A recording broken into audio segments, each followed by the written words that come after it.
Praise the Lord. God bless Markapuram. నేను Markapuram రాబోతున్నాను. December నెల 18వ తారీఖు సాయంత్రం 6 గంటలకు Telugu Baptist town church Markapuram youth Christmas celebration. ప్రేమతో ఆహ్వానించువారు డి సౌమ్య గారు, యూత్ డైరెక్టర్ డిబిటిసి, స్థానిక సంఘ కాపరి రెవరెండ్ పి అమృత్ తేజ్ గారు.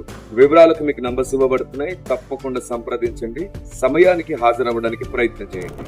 మీకు తెలుసా, ఈ చివరి రోజుల్లో దేవుని చిత్తం ఏమిటో, దేవుని ఆలోచన ఏమిటో, దేవుని జ్ఞానం ఏమిటో ఎరగనందు చేతనే మన జీవితాల్లో మనం తీసుకునే అనేక నిర్ణయాలు దేవునికి విరుద్ధంగా, వ్యతిరేకంగా వెళ్తున్నాయి. చివరికి ఒక పెద్ద మాట చెప్పనా, చివరికి మనం చేస్తున్న ప్రార్థనలు కూడా చాలా సార్లు దేవునికి విరుద్ధంగా, వ్యతిరేకంగా వెళ్తున్నాయి. అవి ఎలాంటి ప్రార్థనలు, మనం ఎలా ప్రార్థించాలి, ఎలా ప్రార్థిస్తే దైవ చిత్తానుసారంగా ఉంటుంది. అందుకే ఆయన అన్నారు, మీరు మీ సుఖభోగముల నిమిత్తమే అడుగుతున్నారు గనక మీకు ఏవి కలగట్లేదు. నా చిత్తానుసారంగా అడగండి, మీకు సమస్తం ఇస్తానంటారు. రండి, ఈ లోకానికి తెంచిన సర్వోన్నతుడైన దేవుడు, మహా తేజోరూపుడైన దేవుడు ప్రతి మనిషిని వెలిగించడానికి ఈ భూమి మీదకి వచ్చాడు. అలాంటి సత్యములన్నింటినీ మనం తెలుసుకుందాం. మిమ్మల్ని ప్రేమతో స్వాగతిస్తున్నాను. May God bless.